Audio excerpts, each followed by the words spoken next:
bitch! I'm breaking left! I got the roof! Right now, and that's a problem! আসসালামু আলাইকুম।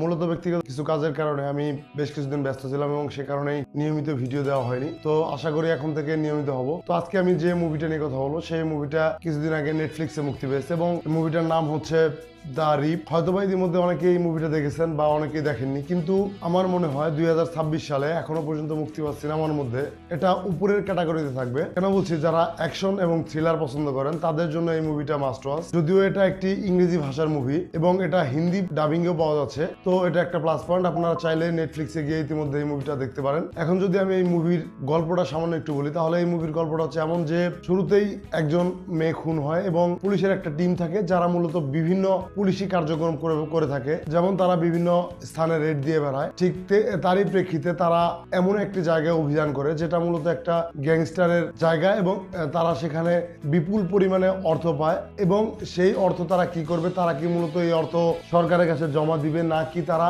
এই অর্থগুলো নিজেদের ব্যক্তিগত কাজে ব্যবহার করবে বা সেখান থেকে অর্থটা মেরে দিবে, নাকি এর পিছনে তাদের ব্যক্তিগত কোনো মোটিভ রয়েছে বা ব্যক্তিগত কোনো প্রতিশোধের গল্প রয়েছে। এই বিষয়গুলো জানার জন্য আপনাদেরকে অবশ্যই দ্য রিপ মুভিটা দেখতে হবে।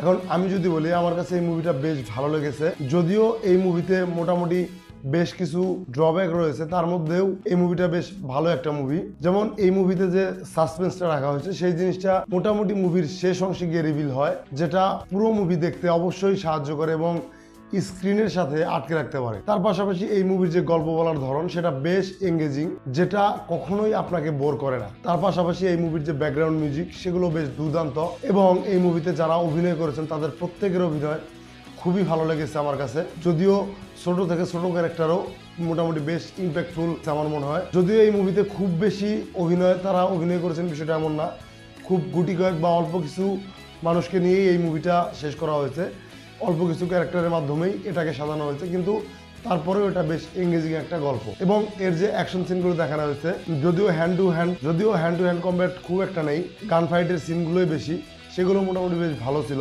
এখন যদি আমি এই মুভির কিছু ড্রব্যাক বা খারাপ দিকের কথা বলি, তাহলে এই মুভিটা দেখতে বেশ এঙ্গেজিং হলেও কিন্তু এই মুভির গল্পটা বেশ স্লো, যেটা অবশ্যই প্রথম একটু কিছুটা বিরক্তিকর মনে হলেও যখন জট খুলে তখন দেখতে ভালো লাগে, কিন্তু শুরুর দিকে এই মুভিটা বেশ স্লো মনে হয়। এবং যারা অ্যাকশন লাভারও রয়েছেন তারা বেশ হতাশ হবেন। কেন বলছি, কেননা এই মুভির অলমোস্ট আধা ঘন্টা বা 40 মিনিটের মতো তেমন কোনো অ্যাকশনই নেই এবং এই মুভির মধ্যে হ্যান্ড টু হ্যান্ড কম্ব্যাট খুবই কম, যে কারণে অ্যাকশন সিনগুলো খুব বেশি জমে ওঠে, বিষয়টা এমন না। তো ইতিমধ্যে যারা এই মুভিটা দেখেছেন তারা অবশ্যই জানেন কেমন হয়েছে মুভিটা, আর যারা দেখেন নাই তারা একবারের জন্য হলেও এটা দেখতে পারেন। আমার পক্ষ থেকে এই মুভির জন্য রেটিং হচ্ছে 3 আউট অফ 5। আজকের মধ্যে পর্যন্ত সবাইকে ধন্যবাদ। আসসালামু আলাইকুম।